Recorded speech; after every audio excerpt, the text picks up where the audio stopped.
17-18 জন police ঢুকেছে মাহফিলে। আমার জীবনের কথা বলছি। 18 জন পুলিশ ঢুকে মঞ্চের দিক তাকাই দেখি নেতারা একজনও নাই। পুলিশের ওসি এরকম ডাইন পাশে এসে বসলো, দারোগা বসেছে বাম পাশে। আমার জীবনের কথা, কোরআন শরীফ সে বলতে আমার জীবনের কথা। এরপরে ওসি সাহেব পিস্তলটা খুলে, রিভলভারটা খুলে টেবিলের পরে রাখলো, দারোগায় হ্যান্ডকাপটা খুলে এখানে রাখলো। তার মানে আমার ভয় দেখাচ্ছে না ভাই, যে উল্টো পাল্টা করলি হ্যান্ডকাপ, আর ওদিক দেখাচ্ছে উল্টো পাল্টা করলি শুট।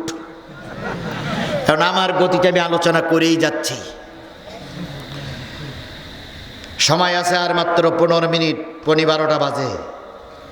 হঠাৎ করে শিবিরের সভাপতি চিঠি লিখলো যে হুজুর, আজকের এই মাহফিল থেকে আপনারা নামানো সম্ভব হচ্ছে না, পুলিশ গেছে আপনাকে আজকে গ্রেপ্তার করবেই। আমি চিন্তা করলাম ধরা তো খেতে হবেই, তা ধরা যদি খেতেই হয় অন্তত শেষ রাস্তা করি ধরা পড়ি। তো আর 10 মিনিট আলোচনা করলাম, আগেছি আরো গরম। এবার শিবিরের সভাপতি আর ছাত্র দলের সভাপতি দুইজন বলতেছে হুজুর, চিঠিতে বলতেছে হুজুর, পিছনে দ্বিতীয় বক্তার পাঠাইছি, আপনি যে কোনো কায়দায় যদি নামতে পারেন দ্বিতীয় বক্তার কাছে দিয়ে নামলে আমরা যে কোনো কায়দায় আপনাকে নিয়ে যাব, কিন্তু মঞ্চে যাওয়া সম্ভব নয়। আমি চিন্তা করলাম আল্লাহ, আজকের এই মাহফিল আমার জীবনের শেষ মাহফিল। তখন আমি মোনাজাতের আগে পিছন দিক তাকাই দেখি দ্বিতীয় বক্তা বসে আছে। তা আমি বললাম, তো উনি বললো হুজুর ঠিক আছে আমি আসি।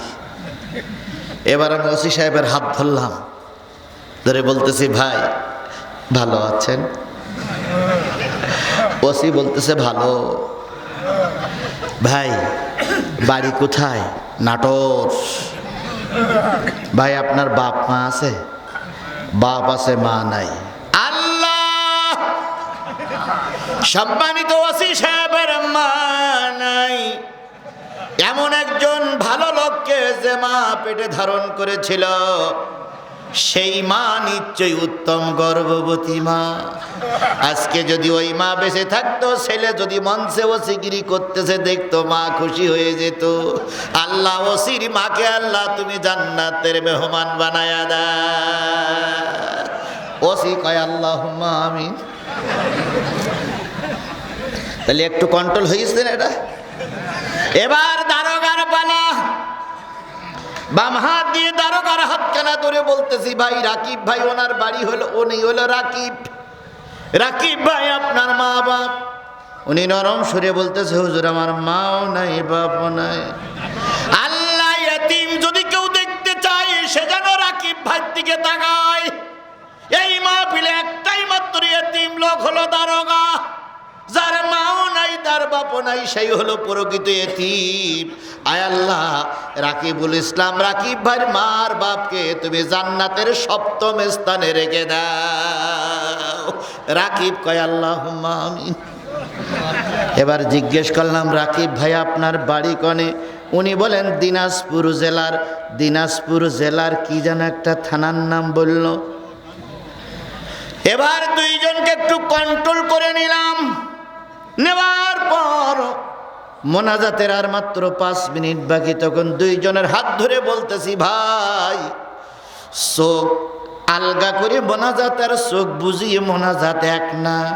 এই জন্য এবার আমরা মোনাজাত করব সবাই চোখ বন্ধ করে।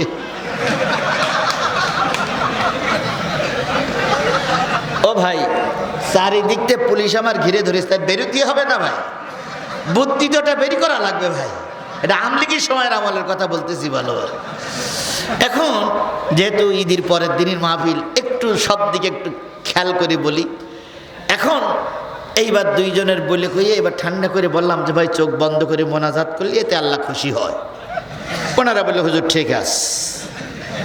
পুলিশ যে কজন স্টেজে ছিল নিচে ছিল, ওনারাও বেঞ্চিতে চেয়ারে বসে আছে, ওনারাও বলল ঠিক আছে। এবার আমি মোনাজাত শুরু করলাম। রব্বানা যালামনা আনফুসানা। আনফুসানা ইয়া কালিফ টান, কিন্তু সেদিন যে কয়া লিপ টেনেছিলাম আল্লাহই ভালো জানে। আনফুসানা বলি টানতেছি, আর দ্বিতীয় বক্তার পিছন দিক থেকে টেনে এনে চেয়ারে বসালাম। ওরা কিন্তু দুইজন কি বন্ধ করিয়া আছে, চোখ বন্ধ করিয়া আছে। দারোগার পাশ দিয়ে পিছনে চলে গেল। দ্বিতীয় বক্তা ওই জায়গার থেকে শুরু করো, ইল্লাম তাগো ফিরিলানা ওয়াতারাহামনা লানাকুনান্না মিনাল খাসিরিন। একই মোনাজাতের ভিতরে কয় বক্তা? দুই বক্তা। এবার ওখান থেকে মোনাজাত আরবিতে হইছে 7 মিনিট, বাংলায় হইছে 8 মিনিট। দারোগার ওসির যে কতবার জান্নাতের ভিতরে ঢুকানো হয়েছে আর কতবার যে বের করা হয়েছে আল্লাহই ভালো জানে।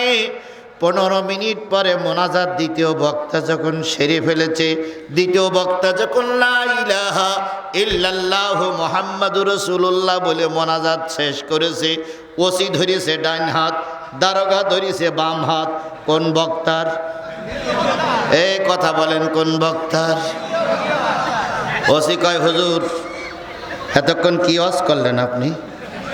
এটা কি ওয়াজ হইল না শেখ হাসিনার পোতা হইল? তো দ্বিতীয় বক্তা বলতেছে, কেন কি সমস্যা হয়েছে? কয় সমস্যা হয়েছে কি বলতে পারেন? 2 ঘন্টা আলোচনা করেছেন না, রাজনীতি করলেন। দারোগা বলতে, হুজুর চলেন আজকে আপনার ধরে শান্তিং দেব। হুজুর বলতেছে, আপনারা কি বলতেছেন? আলোচনা কি হয়েছে? কয় আলোচনা শেখ হাসিনার নাম উচ্চারণ করেছেন। কয় কেডা? কয় আপনি। কয় আমি মানে? কয় আপনি এতক্ষণ ওয়াজ করলেন। আমি ওয়াজ করেছি তো প্রধান বক্তা। তো বলতে আপনি কে? তো বলতে আমি তো দ্বিতীয় বক্তা, আমি তো প্রধান বক্তা না। দ্বিতীয় বক্তা তো, প্রধান বক্তা তো পালাই চলেই গেছে। তো বলতেছে, হুজুর আপনি ওয়াজ করেন এতক্ষণ? তো বলতেছে না, আমি তো মোনাজাতের অর্ধেক শুরু করলাম। আমলিগির লোকের কাছে শুনে দেখেন দিন আমি বক্তা না যে বক্তা পালাই গেছে। তখন আওয়ামী লীগের লোকেরা বলতে, স্যার এনার কাছে মোনাজাত দিয়ে সে লোক চলে গেছে। তখন বলতেছে, হায় হায়, সে লোক আমাদের এই চোখ বন্ধ করে মোনাজাত করতে বলল আর সেই ভাগে চলে গেল। তখন উনি বিশ্বাস করুন, ওসি সাহেব ফোন ধরিয়েছে, মঞ্চে দাঁড়িয়ে, স্যার এসপির কাছে ফোন দিয়েছে, স্যার এ বক্তার যদি বগুড়া আর জয়পুরহাটের সব পুলিশ এক জায়গায় করেন স্যার, এর ধরা যাবে না। তো বলতেছি, কি হয়েছে? আপনারা 17 জন পুলিশ গেলেন, একজন মানুষ ধরতে পারলেন না, ঘটনা কি? কয় স্যার আমাদের বললো চোখ বন্ধ করে মোনাজাত করো, আমরা চোখ বন্ধ করে মোনাজাত করতেছি, চোখ আলগা করে দেখি দ্বিতীয় বক্তা সে লোক নেই। স্যারে মানুষ না, স্যারে জেন। এ জেন না হলে পালাই গেল কি করে? আমি তোমাকে ধরবো, 18টা বছর জীবনের শান্তি নিয়ে বসে আছি, তোমার সঙ্গে বাসর করব। তুমি আর 25 বছর অপেক্ষায় আছো, তুমি আমার সঙ্গে বাসর করবে। তার আগে আসো আমরা উজু করে 2 রাকাত সালাতুল শুকরের নামাজ পড়ি। পরিবার পরিকল্পনায় যাচ্ছি, বলো 2 রাকাত নামাজ পড়ি। 2 রাকাত নামাজ হয়ে গেল। 2 রাকাত নামাজের পর স্ত্রী স্বামীর হাতে হাত রাখলো, স্বামী স্ত্রীর হাতে হাত রাখলো। 2 জনের মুখটা এক জায়গায় হলে সব অপরিচিত ব্যক্তি এখন পরিচয় হয়েছে। এখন স্ত্রী স্বামীকে ব্যবহার করবে, স্বামী স্ত্রীকে ব্যবহার করবে। এইবার স্ত্রী জিজ্ঞেস করছে, স্বামী আজকে রাত্রি তোমার আর আমার বাসর ঘরে যদি নতুন একটা সন্তান হয়, সেটা যদি ছেলে হয় তারে তুমি কি বানাবা, সেটা যদি মেয়ে হয় তারে আমি কি বানাবো? এই 2 জনের কল্পনা একটু আলোচনা করে নেওয়া হোক। ওই ছেলে 25 বছরের ছেলে আব্দুল্লাহ বলতেছে, শোনো ফাতেমা, আজকে তোমার সঙ্গে আমার বাসর হবে। বাসরের রাত্রিতে যদি তোমার গর্ভে একটা পুত্র সন্তান হয়, আমি ওই সন্তানটারে সর্বপ্রথম কোরআনের হাফেজ বানাবো। এই জোরে বলা যাবে না সুবহানাল্লাহ? এবার কোরআনের হাফেজ হয়ে যাওয়ার পর হানাইল কামিল মাদ্রাসা থেকে দাখিল পাশ করাবো। আলেম পাশ করানোর পর বিশ্ববিদ্যালয়ে পাঠাবো। মাস্টার্স কমপ্লিট করার পরে তাকে ম্যাজিস্ট্রেট বানাবো অথবা ডাক্তার বানাবো, যেটাই বলি, যে সাবজেক্ট নিয়ে পড়ুক, এই পরিকল্পনা আমার। কিন্তু আগে হবে কোরআনের হাফেজ, তারপর হবে ডাক্তার, তারপর হবে ম্যাজিস্ট্রেট। এটা হলো বাবার পরিকল্পনা। এবার বাবা আব্দুল্লাহ মা ফাতেমারে জিজ্ঞেস করছে, যদি ছেলে না হয়ে মেয়ে হয় তুমি কি বানাবা? ওই ওই ওই মেয়ে ফাতেমা তখন বলতেছে, যদি আজকে রাত্রিতে আমার পেটে একটা মেয়ে সন্তান আল্লাহ দেয়, আমি ওই মেয়ে সন্তানটারে কোরআনের হাফেজা বানায় একটা ডাক্তার বানাবো। কারণ গাইনি ডাক্তারের বড় প্রয়োজন। তাহলে স্ত্রী কল্পনা করলো মেয়েটারে ডাক্তার বানাবে, স্বামী কল্পনা করে মেয়েটারে ম্যাজিস্ট্রেট বানাবে হাফেজ হওয়ার পরে। এই যে কল্পনার নাম হলো পরিবার পরিকল্পনা। এই কল্পনার নাম কি? এই বলেন, এই কল্পনার নাম কি? তাহলে এই পরিবার পরিকল্পনা বাসর রাত্রি স্বামী আর স্ত্রী করেছে, এটা জায়েজ না না জায়েজ? এই কথা বলেন, জায়েজ না না জায়েজ? তাহলে আপনারা কেন বললেন পরিবার পরিকল্পনা না জায়েজ?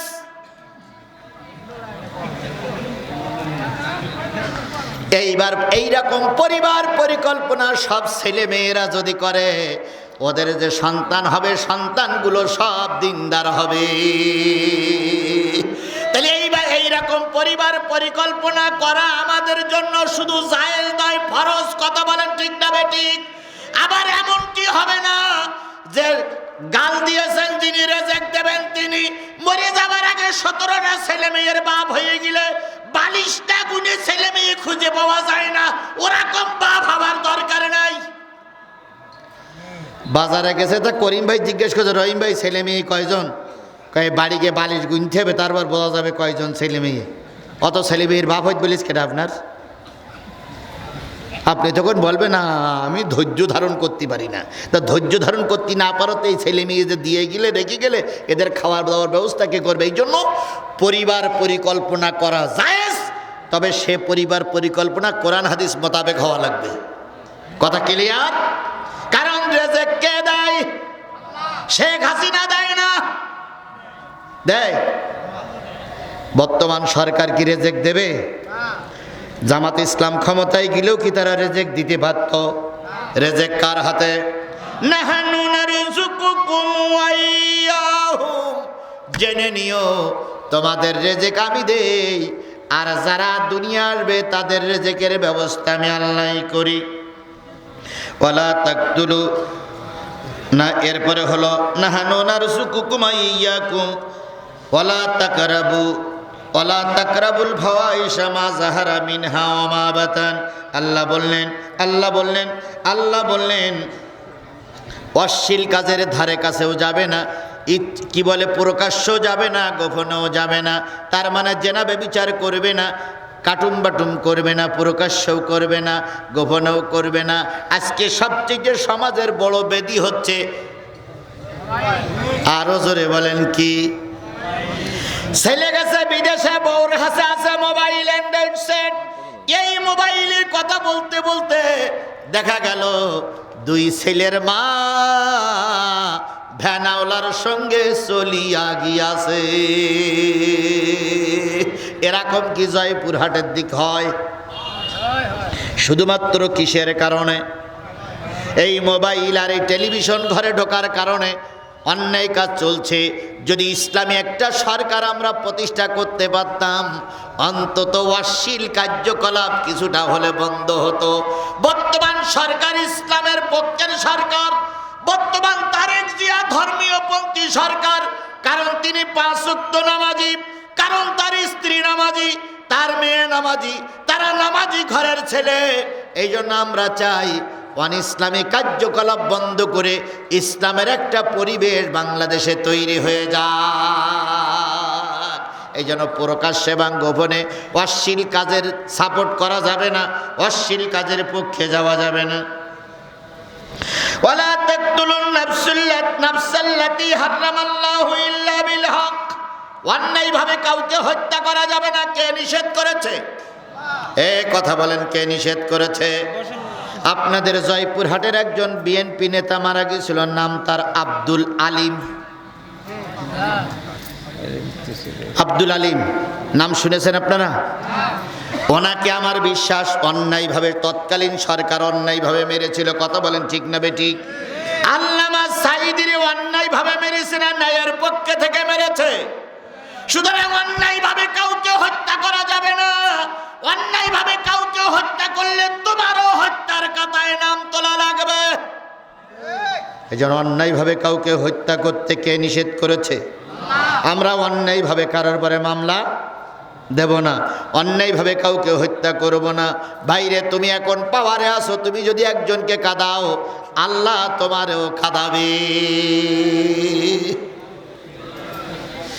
আল্লাহ আমাদের বোঝার তৌফিক দিক। আরো জোরে বলেন আমিন। যালিকুম আসসাকুম বিহি লাআল্লাকুম তাকিলুন। এই ওসিয়াত আল্লাহ পাক করছে যাতে করে তোমরা বোঝো। তাহলে আল্লাহ পাক নির্দেশ দিলেন যাতে করে তোমরা বোঝো। আর 3-4টি পয়েন্ট আছে, বলবো বলবো আমার টাইম তো 12টা পর্যন্ত সময় ছিল, 12টা পার হয়েছে না হয়নি? আর 10 মিনিট কথা বলি, বলবো বলবো বলবো বলবো আচ্ছা তাহলে করা শেষ করি। ওয়ালা তাকরাবু মালাল ইয়াতীম, ইয়তীমের মাল খাওয়া যাবে না, গরিবের মাল খাওয়া যাবে না। আবার খেজুরি আসি, ও ভাই রে, খেজুর সৌদি আরব দিয়েছে গরিবের জন্য। তুমি এমপি, তুমি মন্ত্রী, তুমি নেতা, তোমার জন্য দেয়নি। সুতরাং গরিবের মাল গরিবের নাম, গরিবের মাল গরিবের না দিয়ে যেই নেতারা খাবে, কিয়ামতের দিন আল্লাহ পাক ওই নেতার ভুড়ি ভেড়ে ভেড়ে ওই সব বের করে গরিবের দিয়ে দেবে। এই জন্য ইয়তীমের মাল খাওয়া যাবে না, সাদা পাটি করা যাবে না, সাদা তোলা যাবে না, সাদা খাওয়া যাবে না, সান্দা পাটি হওয়া যাবে না, হতে হবে ইসলামের পক্ষে। কথা বলেন ঠিক না ঠিক? সুতরাং সান্দাবাদ যেখানে, সান্দাবাদ যেখানে, প্রতিবাদ সেখানে। আল্লাহ নিজেই বলেছে গরিবের মাল এতিমের মাল খেও না, ওটা খাইতে আল্লাহ নিষেধ করেছে। সুতরাং কারোর কাছ থেকে অন্যায়ভাবে খাওয়া যাবে না, আল্লাহর নিষেধ। হ্যাঁ, যদি এতিম বালেগ হয়, এতিম যদি সাবালিকা হয়, তার কাছ থেকে বলে কয়ে তুমি বৈধ পন্থায় নিতে পারবা। আউফুল কাইলা ওয়াল মিজান বিল কিসত, যখন তোমরা ওজন করবে তখন বিল কিসত, সঠিকভাবে ওজন করবে, ইনসাফপূর্ণ বেসার করবে, ইনসাফপূর্ণ ওজন করবে। ওজনে কোনো রকম 2 নম্বরই করা যাবে না। কে নিষেধ করেছে? আরো জোরে বলেন, কে নিষেধ করেছে? আমাদের দেশের এমনও ব্যবসায়িক লোক আছে, দেওয়ার সময় কম দেয়, নেবার সময় বেশি নেয়। এরকম আছে, এরকম লোক। ওজন করে দেখাই দিল, আরো একটু ঝুল দেখাই দিল, বাড়ি গিয়ে গুনে মেপে হয়েছে 900। আজ যখন নেবে তখন এমন কায়দায় নেবে, দেখাবে 1 কেজি, কিন্তু হয়েছে 1 কেজি 300। এইরকম নেবার সময় বেশি নেবে, দেওয়ার সময় কম দেবে। এরকম লোকের আল্লাহ পাক কিয়ামতের দিন এটা হারাম করেছেন। এই হারাম কাজ কোনো মুসলমান ইমানদার নামাজি লোক করতে পারবে না। আল্লাহ আমাদের বোঝার তৌফিক দিক। লা নুকাল্লিফু নাফসান ইল্লা উসআহা, আল্লাহ বললেন তোমাদের শক্তি নাই, সামর্থ্য নাই, এমন কোনো কাজ আমি তোমাদের উপরে চাপাই দেই না। সুতরাং শক্তি সামর্থ্যের বেশি কোনো কাজ আল্লাহ পাক চাপিয়ে দেবে না। তুমি যারা ধৈর্য ধারণ করতে পারো সেটাই দেবে। ওয়াইদা কুলতুম ফাদিলু, যখন তোমরা কথা বলবে ইনসাফপূর্ণ ন্যায়ের পক্ষে কথা বলো। ওয়ালাউ কানা যা কুরবা, এই ন্যায়ের পক্ষে কথা বললে দলের বিপক্ষে যেতে পারে, পার্টির বিপক্ষে চলে যেতে পারে, তোমার ভাইয়ের বিপক্ষে চলে যেতে পারে, তোমার বিপক্ষে চলে যেতে পারে, তবুও হক কথা বলো। নির্দেশটা কার? আজকে মারা খাওয়া পার্টি বেশি, কিন্তু হক পার্টির দলে লোক। আরো জোরে বলেন, কম না বেশি? তবে চিন্তার কোনো কারণ নাই। অন্যায়কারীদের দেখা যায় বেশি, কিন্তু অন্যায়কারীরা শেষ পর্যন্ত টিকে থাকতে পারে না। কুকুরের বাচ্চা হয় 10টা 12টা 15টা, বছর শেষে দেখা যায় ওই পুরুষ কুকুর আর মেয়ে কুকুর ছাড়া সবগুলো চলে গেছে। আর গরুর বাচ্চা হয় বছর শেষে একটা, তারপরও দেখা যায় কুরবানির সময় গরুর অভাব হয় না। এই জন্য হারামে আরাম নাই, হালালেই বরকত। হারামে কি নাই? হালালেই বরকত। হালাল পন্থায় থাকবেন, হালাল পক্ষে চলবেন, আল্লাহ কবুল করুক। যালিকুম আসসাকুম বিহি লাআল্লাকুম তাযাক্কারুন। এই নসিহত এতক্ষণ পর্যন্ত আজিজুল ইসলাম জিহাদি করলো যাতে করে তোমরা স্মরণ করো। এবার আসেন, ওয়ান্না হাদা সিরাতি মুস্তাকিম। এই 10টা কথা এতক্ষণ ধরে বললাম, এই 10টা কাজ যারা মেনে চলবে তারাই সিরাতুল মুস্তাকিমের পথেই, তারাই সিরাতুল মুস্তাকিমের পথেই, এই কথা বলেন, তারাই সিরাতুল মুস্তাকিমের পথেই। এখন এই 10টা গুণ যদি বিএনপির পক্ষে থাকে, বিএনপি যদি এই 10টা কাজ করে, তাহলে বিএনপি সিরাতুল মুস্তাকিমের পথে আছে। যদি বাংলাদেশ জামাত ইসলাম এই 10টা কাজ করে, তাহলে বাংলাদেশ জামাত ইসলাম কে কোন পথে আছে? সিরাতুল মুস্তাকিমের পথে আছে। আওয়ামী লীগের শেখ হাসিনা রহমাতুল্লাহ আলাইহি এবং তার দল যদি এই 10টা কাজ করে থাকে, ওনারাও সিরাতুল মুস্তাকিমের রাস্তায় ছিল। তাবলীগ যদি এই কাজগুলো করে, তাহলে ওনারাও সিরাতুল মুস্তাকিমের পথে আছে। এবার আল্লাহ বলতেছেন ফাত্তাবিউহু, এগুলো অনুসরণ করো, ওয়ালা তাত্তাবিউস সুবুলা, এই 10টা নসিহত বাদে অন্য পথে যেও না, ফাতাফাররাকা বিকুম আন সাবিলিহি, তাহলে আল্লাহর পথ থেকে তোমরা বিচ্যুত হয়ে যাবে। এখন আমরা 10টা কথা বললাম কি কের থেকে? এই কথা বলেন, 10টা কথা বললাম কিসের থেকে? তাফসীর মাহফিল করতে গেলে 5টা বিষয় আলোচনা হওয়া লাগবে। নেতাদের কথা আলোচনা হবে, কর্মীদের কথা আলোচনা হবে। কথা বলেন ঠিক না বেটি? যদি আলোচনা করতে নাই দেন, তাহলে তাফসীর মাহফিল দিয়ে লাভ নাই। আর একটা জিনিস বুঝতে হবে, অন্য বক্তাদের আপনারা ভয় দেখাবেন, আজিজুল ইসলাম জিহাদির ভয় দেখায় লাভ নাই। কারণ বিগত 17 বছর আওয়ামী লীগ আমার পরে কম নির্যাতন করিনি, কিন্তু ময়দান ছেড়ে পালাইনি। কে কথা বলেন, কথা বলেন, কথা বলেন? আওয়ামী লীগের নির্যাতন আমার পরে কম যায়নি, কিন্তু তারপরেও কি ময়দান বাতিলদের কাছে ছেড়ে দিয়েছিলাম? জোরে বলেন, দিয়েছিলাম। আর এখন তো ছেড়ে দেওয়ার প্রশ্নই ওঠে না। এই জয়পুরহাট অথবা বগুড়ায় যে কোনো এক জেলায় মাহফিল হচ্ছে, আমার মাহফিলে দাওয়াত করে নিয়ে আসছে বিএনপির ছাত্র সংগঠন, ছাত্র দল নিয়ে আসছে জামাত ইসলামের ছাত্র সংগঠন, বাংলাদেশ ইসলামী ছাত্র শিবির, একই থানার 2 সভাপতি দাওয়াত করে নিয়ে আসছে। আনার পরে মঞ্চে যখন উঠেছি, তখন মঞ্চে সব পরিপূর্ণ, পিছনে নেতারাও পরিপূর্ণ, বিএনপির নেতারা হাজির, আওয়ামী লীগের নেতারা হাজির, জামাতের নেতারা হাজির। আলোচনা যখন কিছুক্ষণ চলে গেছে, কিছুক্ষণ চলছে, পিছন দিক থেকে নেতারা সব কেটে পড়েছে। হঠাৎ করে দেখলাম 17-18 জন পুলিশ ঢুকেছে মাহফিলে। আমার জীবনের কথা বলছি। 18 জন পুলিশ ঢুকে মঞ্চের দিক তাকাই দেখি নেতারা একজনও নাই। পুলিশের ওসি এরকম ডাইন পাশে এসে বসলো, দারোগা বসেছে বাম পাশে। আমার জীবনের কথা, কোরআন শরীফ সে বলতে, আমার জীবনের কথা। এরপরে ওসি সাহেব পিস্তলটা খুলে, রিভলভারটা খুলে টেবিলের পরে রাখলো, দারোগায় হ্যান্ডকাপটা খুলে এখানে রাখলো। তার মানে আমার ভয় দেখাচ্ছে না ভাই, যে উল্টো পাল্টা করলি হ্যান্ডকাপ, আর ওদিক দেখাচ্ছে উল্টো পাল্টা করলি শুট। কারণ আমার গতিতে আমি আলোচনা করেই যাচ্ছি। সময় আছে আর মাত্র 15 মিনিট, 12টা বাজে।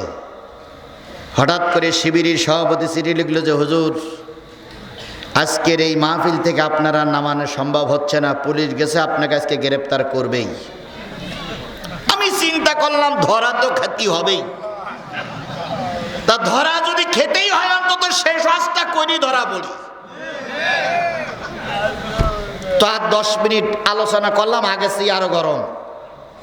এবার শিবিরের সভাপতি আর ছাত্র দলের সভাপতি 2 জন বলতেছে হুজুর, চিঠিতে বলতেছে হুজুর, পিছনের 2য় বক্তার পাঠাইছি, আপনি যে কোনো কায়দায় যদি নামতে পারেন 2য় বক্তার কাছে দিয়ে নামলে আমরা যে কোনো কায়দায় আপনাকে নিয়ে যাব, কিন্তু মঞ্চে যাওয়া সম্ভব নয়। আমি চিন্তা করলাম, আল্লাহ, আজকের এই মাহফিল আমার জীবনের শেষ মাহফিল। তখন আমি মোনাজাতের আগে পিছন দিক তাকাই দেখি 2য় বক্তা বসে আছে। তা আমি বললাম, তো উনি বললো হুজুর ঠিক আছে আমি আসি। এবার আমি ওসি সাহেবের হাত ধরলাম, ধরে বলতেছি ভাই ভালো আছেন?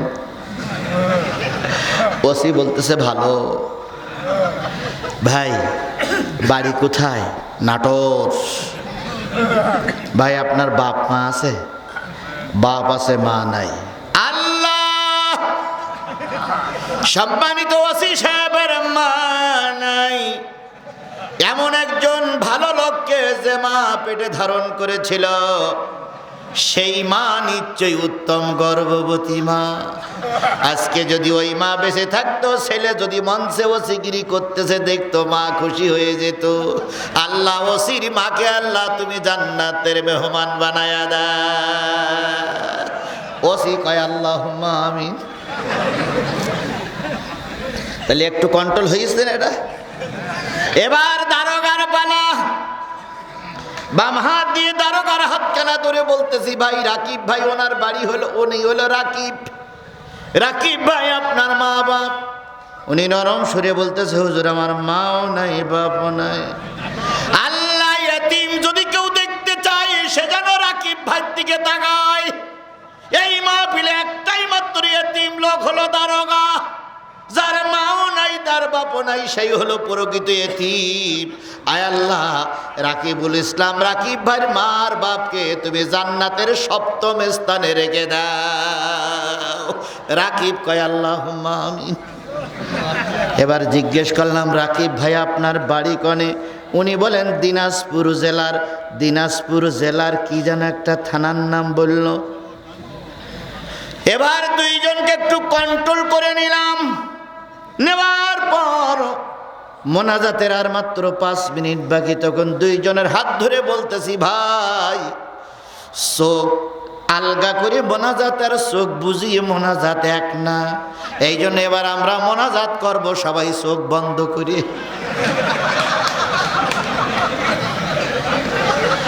ও ভাই, চারিদিক থেকে পুলিশ আমার ঘিরে ধরেছে, তাই বেরোতে হবে না ভাই, বুদ্ধি তোটা বেরি করা লাগবে ভাই। এটা আমলিগির সময়ের আমলের কথা বলতেছি ভালো। এখন যেহেতু ঈদের পরের দিনের মাহফিল, একটু সব দিকে একটু খেয়াল করে বলি।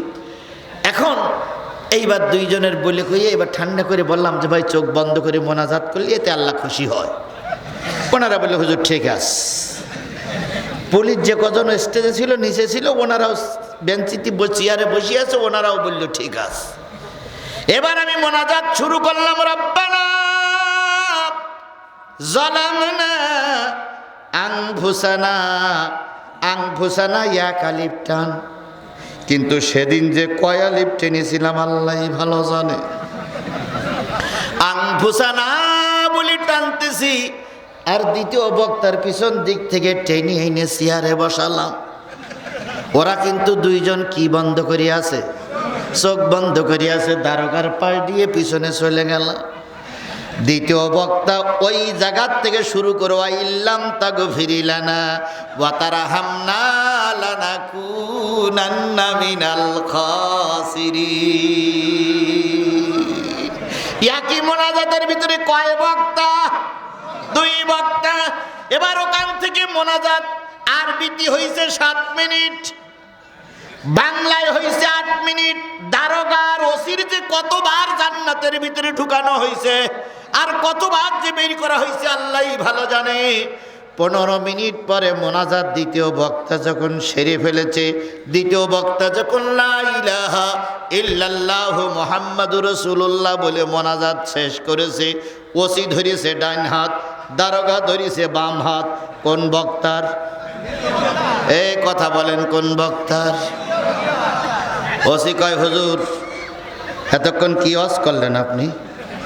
এটা কি ওয়াজ হইল না শেখ হাসিনার পোতা হইল? তো দ্বিতীয় বক্তা বলতেছে, কেন কি সমস্যা হয়েছে? কয় সমস্যা হয়েছে কি বলতে পারেন? 2 ঘন্টা আলোচনা করেছেন না, রাজনীতি করলেন। দারোগা বলতে হুজুর চলেন আজকে আপনার ধরে শান্তিং দেব। হুজুর বলতেছে আপনারা কি বলতেছেন? আলোচনা কি হয়েছে? কয় আলোচনা শেখ হাসিনার নাম উচ্চারণ করেছেন। কয় কেডা? কয় আপনি। কয় আমি মানে? কয় আপনি এতক্ষণ ওয়াজ করলেন। আমি ওয়াজ করেছি তো প্রধান বক্তা। তো বলতে আপনি কে? তো বলতে আমি তো দ্বিতীয় বক্তা। আমি তো প্রধান বক্তা না, দ্বিতীয় বক্তা তো প্রধান বক্তা তো পালাই চলেই গেছে। তো বলতেছে হুজুর আপনি ওয়াজ করেন এতক্ষণ? তো বলতেছেন আমি তো মোনাজাতের অর্ধেক শুরু করলাম। আমলিগির লোকের কাছে সন্ধ্যা কেন্দ্র আমি বক্তা না যে বক্তা পালাই গেছে।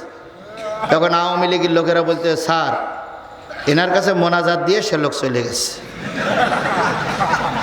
তখন বলতেছে হায় হায়, সে লোক আমাদের এই চোখ বন্ধ করে মোনাজাত করতে বলল, আর সেই ভাগে চলে গেল। তখন উনি বিশ্বাস করুন, ওসি সাহেব ফোন ধরিয়েছে, মঞ্চে দাঁড়িয়ে, স্যার এসপির কাছে ফোন দিয়েছে, স্যার এ বক্তার যদি বগুড়া আর জয়পুরহাটের সব পুলিশ এক জায়গায় করেন স্যার, এর ধরা যাবে না। তো বলতেছি কি হয়েছে, আপনারা 17 জন পুলিশ গেলেন, একজন মানুষ ধরতে পারলেন না, ঘটনা কি?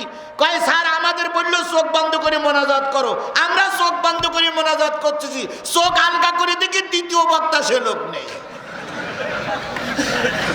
স্যারে মানুষ না, স্যারে জেন, এ জেন না হলে পালিয়ে গেল কি করে? ভাই সেই দিনের কথাটা একটু মনে করুন তো ভাই। ওই দিনটা আপনারা ঈদের পরের দিন বলে একটু একটু হাসলেন, কিন্তু বলেন তো ওই দিনটা আমার জীবনে কত কঠিন দিন ছিল। বলেন কি কঠিন দিন ছিল। সেদিন যদি ওরা আমাকে তুলে নিয়ে যেত, তুলে নিয়ে যেতে পারতো, তাহলে আজকে এই মঞ্চে বসে কথা বলার সুযোগ হয়তো এতদিন হাড় মাটি আলাদা হয়ে যেত। এত কষ্টের পরেও ময়দানে টিকে আছি, আর এখন তো পালানের প্রশ্নই ওঠে না। কথা বলেন ঠিক না ঠিক?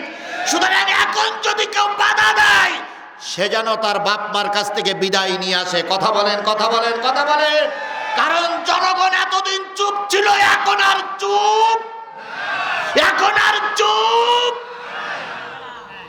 আল্লাহ আমাদের বোঝার তৌফিক দান করুক। তাহলে কয়টা জিনিস আল্লাহ নিষেধ করলেন, তার ভিতরে প্রথম নম্বর কি? শিরক করা যাবে না কার সাথে। তাহলে আমরা আল্লাহর সাথে কোনো অবস্থায় শরীক স্থাপন করব, শরীক স্থাপন করব না। শিরক করা হচ্ছে সবচেয়ে বড় গুনাহ। আল্লাহ রাব্বুল আলামিন নিজেই বলেছেন, ইন্নাল্লাহা লা ইয়াগফিরু আইয়ুশরিকা মা দুনা যালিক। নিশ্চয় আল্লাহ পাক ইচ্ছা করলে সব গুনাহ মাফ করে দেবে, কিন্তু একটা গুনাহ মাফ হবে না, সেটা হলো শিরকের গুনাহ। এই জন্য আমরা আর যাই করি কারোর সঙ্গে শিরক স্থাপন, আমরা আর যাই করি কারোর সঙ্গে শিরক স্থাপন করব না, মুশরিক হব না, শরীক স্থাপন করব না। আমরা সকল সময় মাথা নত করব কার কাছে? আরো জোরে বলেন, কার কাছে? আমি বললাম, কিরে বোন, জীর্ণ শীর্ণ অবস্থা বাচ্চাটারে নিয়ে এখানে এসেছো, ঘটনা নাকি? মহিলা বললেন, হুজুর আপনার বাড়ির থেকে, শহরের বাড়ির থেকে একটু দূরে আমার বাড়ি। গত বছর আমি আপনার কাছে সাহায্যের জন্য এসেছিলাম, আপনার হয়তো মনে নেই। আপনার স্ত্রী খোকার মা আমাকে 700-800 টাকা দিয়েছিল আমার এই বাচ্চাটার একটা জামা বানানোর জন্য। সেই জামাটা এখন গায়ে আছে। এবার 1 সপ্তাহ আগের থেকে বলতেছে, মা আমার একটা নতুন জামা বানায়া দাও, আমার স্বামী নাই, নতুন জামা কিনতে পারি নাই। তাই হুজুর শুনলাম আজকে আপনি ইফতার মাহফিলে আসবেন, আপনার কাছে এসেছি, আমার ছেলের একটা জামা কেনার টাকা দেন। আমি বোনটারে বললাম, বোন এখন যদি টাকা দেই, ঈদের মাত্র 2 দিন বাকি, তোমার তো কেউ জামা বানিয়ে দেবে না। তখন ওই মহিলা আমাকে বলছে, হুজুর প্রয়োজনে দর্জির পায়ে ধরবো, তবু ঈদের নতুন জামা না পরে আমি আমার সন্তানকে ঈদগার ময়দানে পাঠাবো না। ও আমার জাতীয়, আমার সাথীও, আমার ভাই, ওই লোকটারে 1000 টাকা দিলাম। বলুন তো ওই লোকটা যে খুশি হয়েছে, ওই রকম খুশি একটা ধনী মানুষের 50,000 টাকা দিয়েও করা যাবে না। আবু বকর সিদ্দিক রাদিয়াল্লাহু তাআলা আনহু মহিলার বাড়ির পাশে যে কান্না দেখে খেজুর আর আঠাগুলো ওই মহিলারে দান করে দিয়ে আসলেন। রাতের বেলায় অনেক রাতে এসে মসজিদে তাহাজ্জুদের নামাজ পড়ে ঘরে ঢুকেছেন। সকালবেলা ছেলেরা অপেক্ষায় আছে, নতুন জামা হবে, নতুন খাবার হবে, কিন্তু আবু বকরের হাতটা শূন্য। ছেলে মেয়েগুলো যখন কাঁদতেছে, আব্বু নতুন জামা দাও। স্ত্রী যখন কাঁদতেছে, স্বামী নতুন স্বামীর কাপড় দাও, নতুন পোশাক দাও।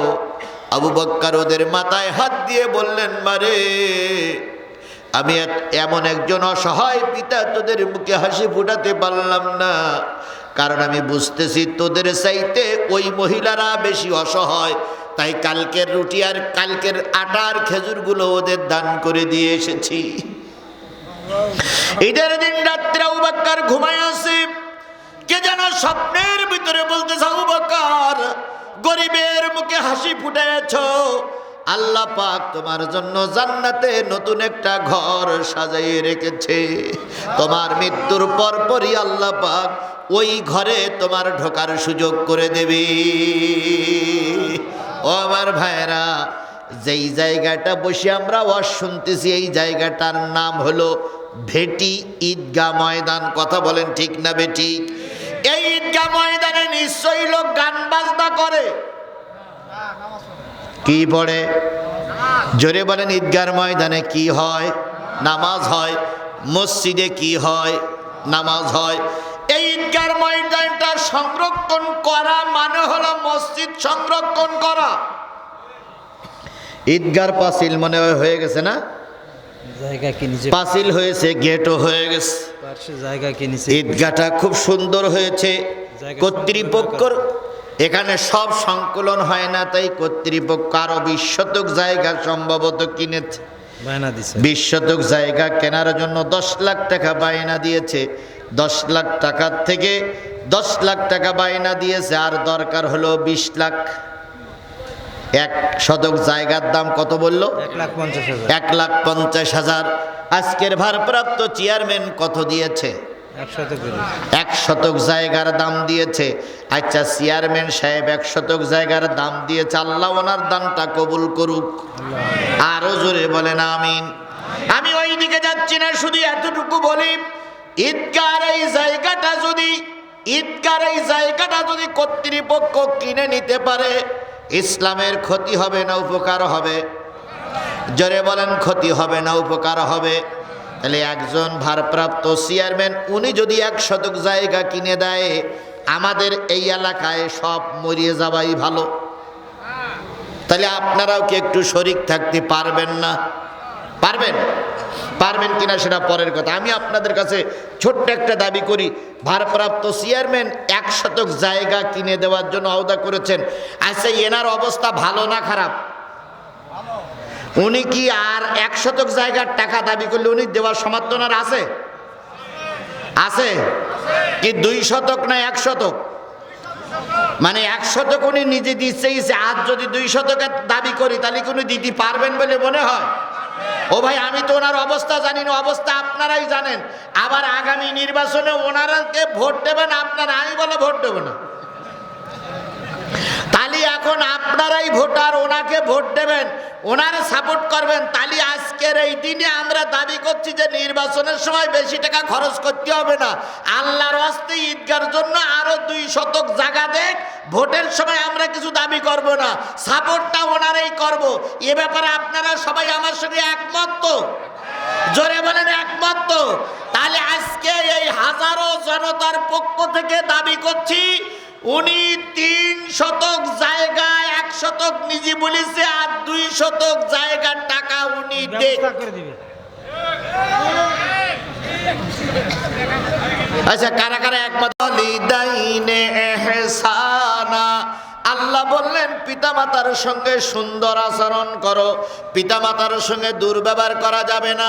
ও আমার জাতীয়, আমার জয়পুরহাটের মুসলমানেরা, বলুন তো, বাপ্পার চাইতে আপন লোক আল্লাহর পরে আর কেউ আছে? বাপ্পার চাইতে আপন লোক আল্লাহর পরে আর কেউ আছে? জোরে বলেন আছে? নাই। আল্লাহই হলো আমার সব। আর আল্লাহর পরে যে ব্যক্তির স্থান তিনি হলেন বাপ মা। প্রমাণস্বরূপ বুঝে নেন, এখন আপনি বাড়ি যাবেন, রাত 12টার সময় জিহাদি শেষ করে দিল, বাড়ি যেতে যেতে 12:30 1টা বেজে গেল। আপনি যখন বাড়ি গেলেন, যে দেখলেন স্ত্রী ঘুমায় গেছে, বাড়ির কুকুরটা ঘুমায় গেছে, ছেলে মেয়েরা ঘুমায় গেছে, একজন ব্যক্তির চোখে ঘুম আসবে না, তিনি কে? আরো জোরে বলেন, তিনি কে? বন্ধুরে, বাড়ির আঙিনায় যখন প্রথম পা রাখবেন, তখন সর্বপ্রথম মা ডেকে বলবে, খোকা। আজিজুল ইসলাম জিহাদি আলোচনা শেষ করতে মনে হয় দেরি করেছে, বাড়ি আসতে রাত হলো কেন? তখন মা বলবে, বাড়ি আসতে রাত হয়েছে কেন? আপনি বলবেন, মা, স্ত্রীর জন্য এত কষ্ট করি, স্ত্রী ঘুমায়ে পড়েছে, ছেলে মেয়ের জন্য এত কষ্ট করি, ছেলে মেয়েরা ঘুমায়ে পড়লো। ও মা, তুমি বুড়ি মানুষ, তোমার চোখে কি ঘুম আসে না? ওই বুড়ি মা দেখবেন ডেকে ডেকে বলবে, বাজান, তুই আমার কলিজার টুকরা সন্তান, তুই আমার কলিজার মানিক। তুই যখন ওয়াজ শুনতে গেছিস, যতক্ষণ বাড়ি না এসেছিস ততক্ষণ আমার চোখে ঘুম আসে না।